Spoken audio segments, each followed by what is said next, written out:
How are you doing today? I'm doing very, very well. I'm looking forward to coming to Charlotte this weekend. Here it comes. So many of these things are on your book for like way out in front of you, and then you go, okay, here we go. I can't wait. Yeah, so you just got back from tour a couple weeks ago. So tell us a little bit about how the European run went. I've always been exceptionally fortunate. Especially in the UK. I don't know if you know, but I got my start years and years ago. First of all, I was in a band in college, Right. But when the rest of the band went on to be doctors and lawyers and such, I went out to LA to be an actor. But maybe unsurprisingly, at that point, the first real acting job I got was just as much of a musical job. I played Buddy Holly in the West End musical Buddy, so I got to play all that incredible Buddy music live on a Stratocaster and sing, and basically learn what I was wanting to learn, which was the acting, with being supported by what I already knew, which was being up on stage. Of course, I had never quite been up on stage that much, that often, played guitar that much, so that was the beginning of it, and I fell in love with those UK audiences back then. You always hear that cliche, they were dancing in the aisles. They were literally dancing in the aisles. So it was crazy. So then all those years pass, I go back to the States, get this acting career, and a couple decades later, I get this show called Nashville, and that opens music wide again to me. And part of that was, as Nashville, the final couple seasons, we started touring, and we did a UK tour of Nashville, and it had really caught on over there, the show, and so it was such a cool bookend to go back there and be in all those venues across the UK playing that Nashville music, and that opened the door to me so that a few years ago I got to go back over on my own and play my music over there, and that's sort of a relationship between there and by now we've added Germany and the Netherlands, and recently we went to Copenhagen and Oslo, where I've never been before.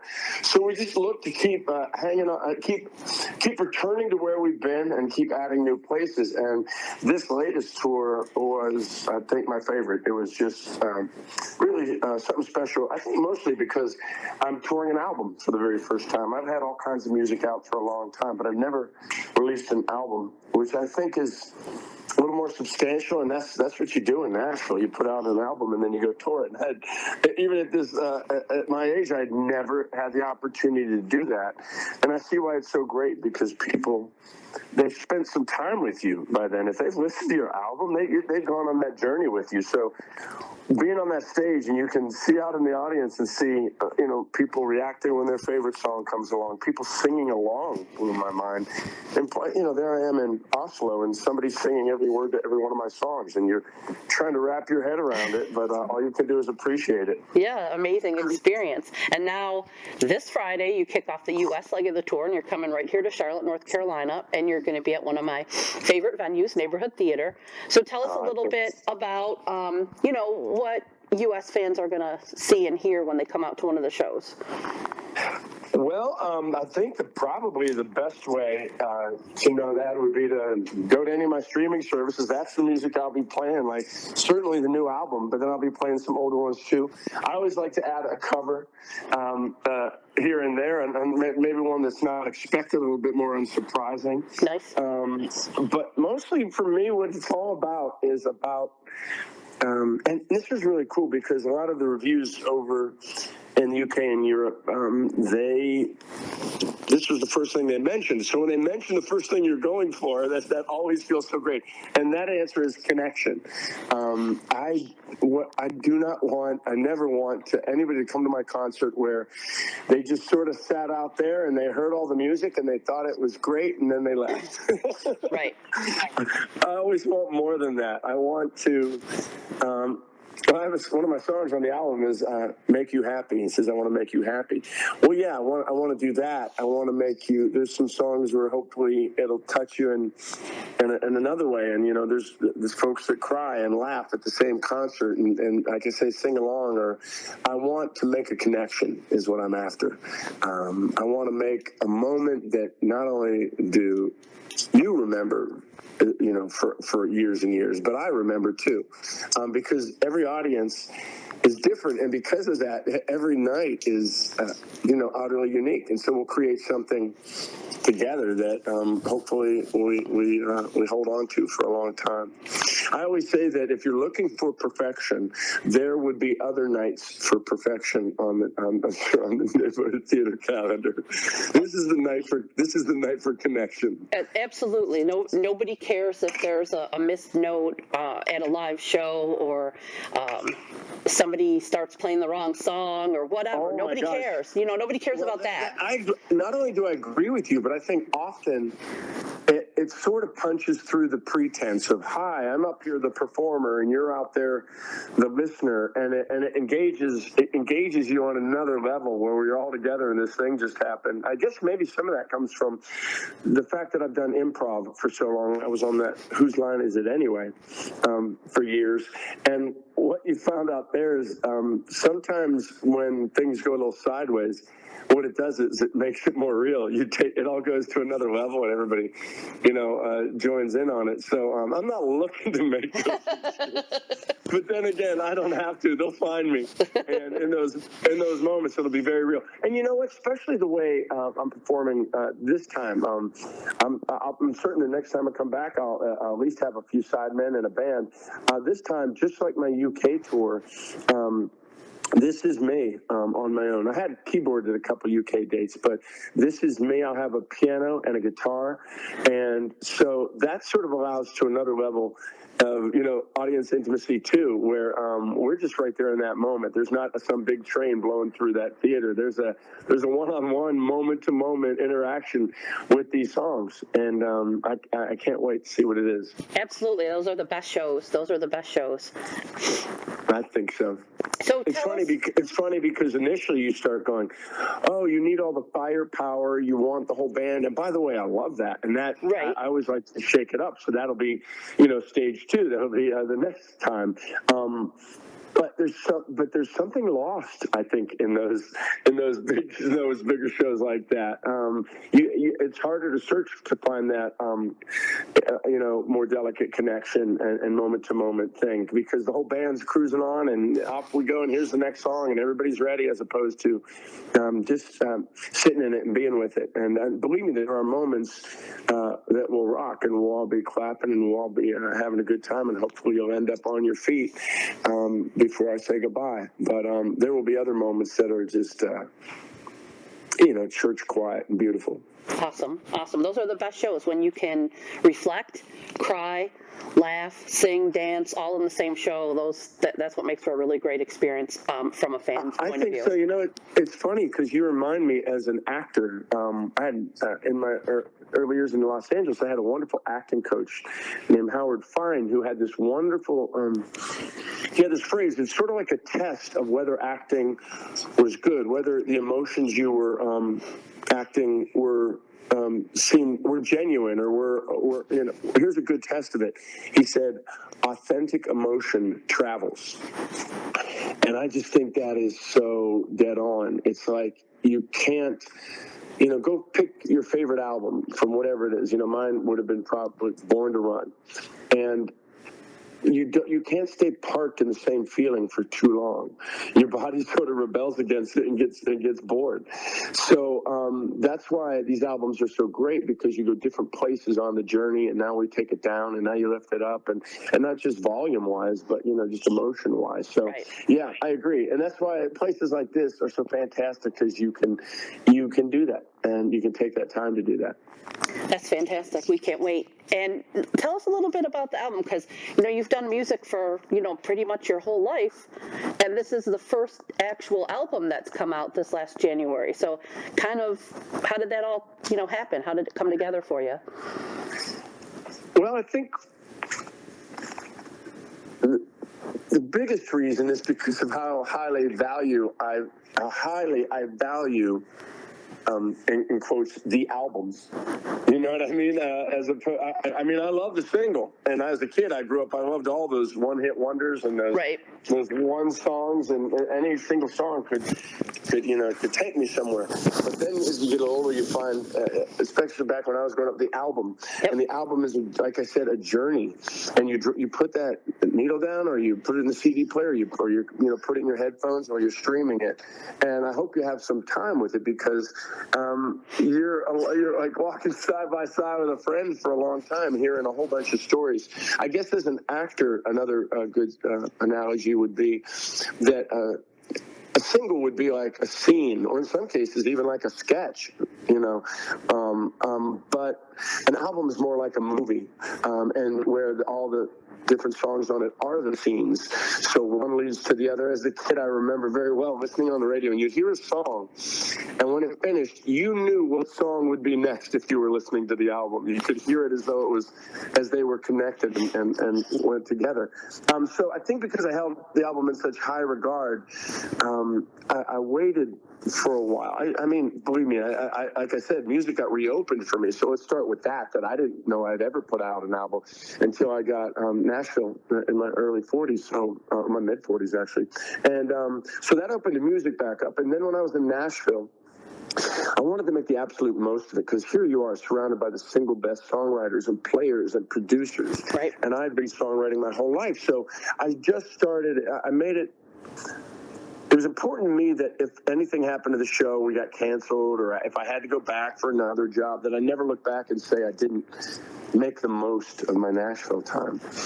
So in doing that, I put out actually a world record number of singles. I put out 54 singles in 54 weeks. Right, I read that. That's crazy. Were they songs that you had written over the years, or were you just churning them out as the weeks went by?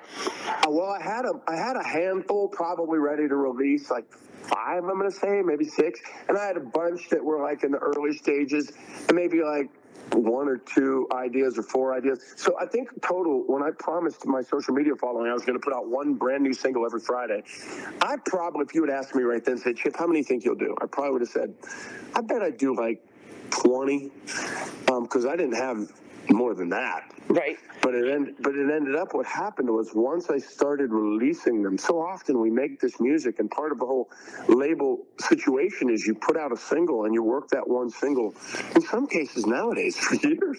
I know Brent has a song that's really starting to peak on radio now that he's had out for 4 years. So anyway, you take care, and you're like a plant you're growing, and you're very careful with it, and the last thing you do is plant another tree right beside it and shade it, and that's not what you're supposed to do. But I was in a different situation, being here in Nashville, not able to tour my music at all. And like I say, just being a kid in a candy store that finally got to Music City, I decided, all those reasons be damned, I just want to start creating. And so what I found was, when I did start creating, when you unclog the pipes like that, the water starts to really flow. And that's what it felt like creatively, was that once I started making these songs available, other ones came in behind them and filled them, and ideas started flowing, and it was an incredibly hard-working era, but also incredibly rewarding, creatively rewarding a time in my life. And by the way, I promised myself that I would never go, well, I don't really have a good song this week, but I have this one, so I'll release it. I knew I would stop before I ever released a song I wasn't completely proud of. And it's a challenge, I will say. Anybody, go listen to those 54 songs. You might find some that are not particularly your cup of tea, but you won't be able to say they're bad songs. You won't be able to say they're poorly played. You won't be able to say they're poorly written. This was me doing my life's passion, and I think that's how I ended up with a world record. Number one is it's such an odd thing to do. It's crazy, like you said, right. Your first work. But secondly, it's just pure love of the game. When I first, as a kid, I always carried around that Guinness Book of World Records, and I was trying to leaf through it and see what I had to do to get in that thing. How many pieces of bubble gum you had to fit in your Same. mouth? How many, times you had to hop on a pogo stick. And then ultimately you grow up, you forget about it, and then you just do this thing that you love so much you can't stop, and that's how it happens. So that's me. That's my 10,000 hours in Music City, learning what I didn't know. And the most important thing that I learned that I didn't know was who I was as an artist. Like I said, I started off in a cover band in college, playing a whole bunch of different artists. We played some originals, but I still didn't quite know who my voice was, know what my voice was. Then I went and played Buddy Holly for 2 years. Then over the years, I was on Whose Line Is It Anyway, where I was singing like other people, you know, whether it was Bono or Sting or Tom Petty or whatever, Bob Dylan. So all these years, I'm deeply in music, but I'm always in some degree playing someone else, including on Nashville, where I played this guy Deacon Claiborne, who was, of course, made from me. But I was not fully being me in that role. I was acting, I was putting my voice and my accent and all of that in a different place. So at the tail end of all of that, it was important for me to cut all that away and find out what is most authentically me. And it took a while. Some of the singles are like slightly different voice than some of the other singles, and that makes sense when you're moving genres a little bit. But it was all of that that came together to sort of define, all right, what is the album? What do I want to say? And I know who I am to say it.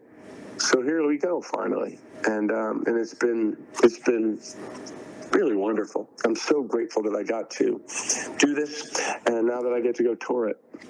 Absolutely. And that's, one of the things that I really loved about the album was that you were going through so many different, it almost seemed like a different person on some of the songs, although, you could tell it was you. And I loved the variety of it. Some were just, like you say, like those going to church moments, and some of them were just the get up and rock moments. And it was amazing from the journey, from the first song to the last, and it comes together. And I miss that. I miss that because I'm an album person, that's how I grew up. So the single, while I appreciate it and like the new music, I really love the album format where you can sit down and just take that ride with somebody. Well, you are my target audience because I am exactly like you in my listening. And the other thing about that is that's who I am. So if I'm saying who I am, and if I leave some of those facets out, I'm not really saying who I am. Like, suppose, like back when you're dating and you're getting to meet somebody, you might show them that you have a very sensitive, serious heart, and you can talk about those important philosophical things. And also, you like to, sometimes you like to really, party and but then they also don't know. You left out that you can be very silly too. Sometimes you're like just goofy, and that's a major part of, So that's what I'm saying. When you're trying to reveal who you are, you have to. I think that the single doesn't need to show everything, but hopefully the album can show as much as possible. Because even as an actor, when I'm looking for what is a great role, it occurred to me that what makes a great role is to be as authentically human as you can, and not just your emotions traveling moment to moment, but also all your facets that you have in your life. So if when you start off as an actor, you get to play the guy who's like one or two things. He's a hothead, he's a liar, he's the sweetest guy ever, but he's never all of these things at once. Right. Which is the essence of being human. We all have these different moments in our life. So that's what I was just trying to pull together. So that's very kind of you to say that. Yeah, like I didn't see a lot of Nashville. I just don't watch a lot of TV anymore. But I did watch all of the Outer Banks so far because my husband started streaming that when he had a surgery and he started looking for stuff and he was like, "Oh, Outer Banks, we live in North Carolina. Let's watch this." So we hated your character. He was doing surgery, right? We hated your character, Ward, but we also felt bad for him. And there was also that connection where, people make mistakes, they do things, but, things, so it was kind of like one of those, you're in the moment and feeding the characters. And it the same with music, like when I'm listening to, say, I Ain't, because that was one of my favorites off, because that's just like a me song, like get up and move and that kind of thing. And then you go down and then you're saying, a little right now. And then you can connect on that with a different level. It's kind of like a very similar mode to like the characters you play. They're different, but yet they're very similar. Well, you're about to make me cry over here. No, don't do that. Save that for the show. Save that for the show Friday. That's for Nashville. That's for Deacon. Deacon's the crier. So your Deacon was the first where I really got to put everything in it. And again, what you're saying is what I'm aiming at, and so that's what I'm aiming at for the show too. I really hope to see you at the show because it sounds like you like I say, you're speaking my language, and even in terms of a review of Ward, that is so definitely what I intentionally was aiming for. I knew the bad things this man would do. I didn't know them specifically. I knew what was coming, though. Right. And so what I thought was, what if I could humanize all that? What if I could make people understand a little, even against their own desire to? That would be so much more interesting to me on every level. And also, not just for you to watch, but for me to play. For there to be a through line that you go, oh my God, this is killing him to do this thing that is so evil, and yet he's doing it. Don't do it. If you feel that bad, don't do it. But I mean, if you've studied anything, including the Bible, people do things they feel so bad doing all the time. Right. So that's the human condition that we're aiming at then. And I think, and I know for a fact that not only Deacon but Ward have informed that in my songwriting, that trying to, first of all, with Deacon, that's the one thing with Deacon Claiborne is he went through so many things as a character, and that would lead me to get to walk in his boots is a great thing as a songwriter. But what really inspired so much was the response of the people that watched the show. I'd played characters over the years, but this was the first time people would come up to me on the street, strangers, and say, I just wanted to say thank you because my father was an alcoholic for many years, a recovering alcoholic, and it reminded me of him, and it helped me to understand him a little bit more. Or it might say, my mother had a cancer battle, or my brother, the hardest one of all, I lost my wife, and to see you go through that. So all of those things really resonated with them, and that came back and deeply resonated with me, that these things matter. Yes, it's a TV show, yes, it's a song, but in the moment they can really bless. What I have found is that when we're facing our own troubles and our own things we're going through, sometimes it's very hard to just square up and look them right in the eye. So we avert our gaze a little bit, and we don't deal so head on with the things that we probably should be processing. And that's understandable. But then what happens is suddenly there's this song, and the song comes at you sideways. It comes in from behind the armor.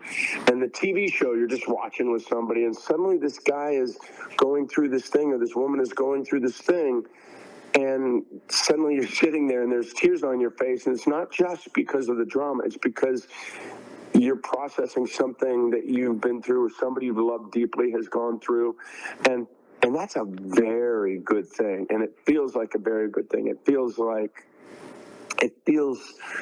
These tears feel healthy. They feel purging and all, and then you find yourself laughing at them all, and then laughing at the next thing, and so I think in a very real way. I mean, I'm part of an organization called Musicians on Call, and one of the slogans is "Music Heals," and I believe so. I definitely believe that. Yes. Yeah, and so everybody needs meaning in their life. So this portion of my life, these songs, this album, this touring, you can have great songs on the radio that the world dances on to, and those save the world also, because we need those.